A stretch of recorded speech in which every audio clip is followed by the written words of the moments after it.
మేడగది మీరు దేవుని కలుసుకునే స్థలం.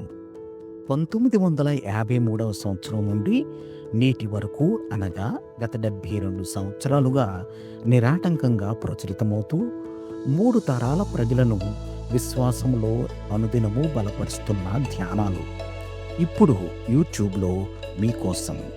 వీక్షించండి, విశ్వాసంలో దినదినము వర్ధిల్లండి. ఈనాటి మేడగది ధ్యానాన్ని చదువుకుందాం. మంగళవారం, ఏప్రిల్ 15, 2025. మృదువైన మాట. ఈనాటి ధ్యానాంశం మృదువైన మాట. ఈనాటి వాక్య భాగంగా లూకాసు వార్త 10వ అధ్యాయం 25 నుండి 37 వచనాల వరకు చదవండి. ఈనాటి ముఖ్య వచనం: మృదువైన మాట క్రోధమును చల్లార్చును, నొప్పించు మాట కోపమును రేపును. సామెతలు గ్రంథం 15వ అధ్యాయము 1వ వచనం. మా మనుమరాలికి డ్రైవింగ్ టెస్ట్ కోసం వెళ్ళడం ఇష్టం లేదు. ఆమెకు త్వరలోనే యూనివర్సిటీ క్లాసులు ప్రారంభం అవ్వబోతున్నాయి మరియు ఆమె ఒక క్రొత్త ఉద్యోగంలో చేరబోతోంది గనుక అట్టి పరిస్థితుల్లో డ్రైవింగ్ లైసెన్స్ కలిగి ఉండడం ఆమెకు ప్రయోజనకరంగా ఉంటుందని నేను ఆమెను ప్రోత్సహించాను. చివరికి ఆమె డ్రైవింగ్ టెస్ట్కి వెళ్ళడానికి సిద్ధపడింది.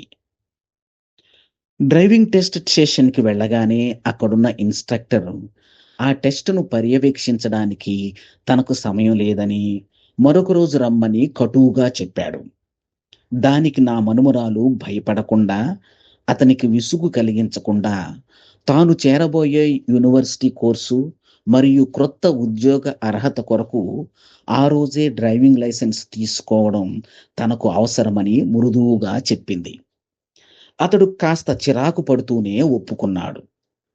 ఆమె ఆ టెస్ట్ పూర్తి చేసిన తర్వాత అతడు అదే చిరాకు స్వరంతో, "ఓకే, నువ్వు పాస్ అయ్యావు" అన్నాడు. అందుకామె, "thank you sir, have a great day" అంది. దానికి అతడు ఏ జవాబు చెప్పకుండా మౌనంగా ఉన్నాడట.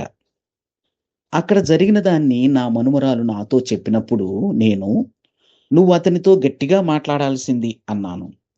కానీ ఆమె, "లేదు తాతయ్య, చిరాగ్గా ఉన్న వ్యక్తితో మాట్లాడేటప్పుడు మనం మర్యాదగా, దయగా వ్యవహరించాలి" అంది.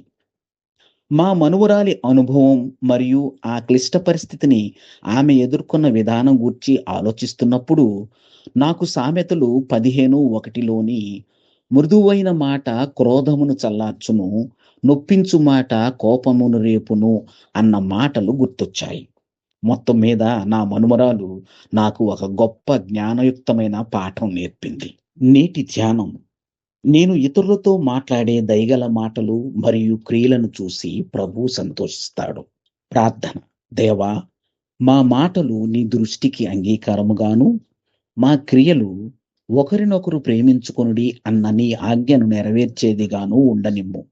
యేసు నామములో ప్రార్థిస్తున్నాము తండ్రి, ఆమేన్. ప్రార్థనాంశం: క్రొత్తగా డ్రైవింగ్ నేర్చుకుంటున్నవారు.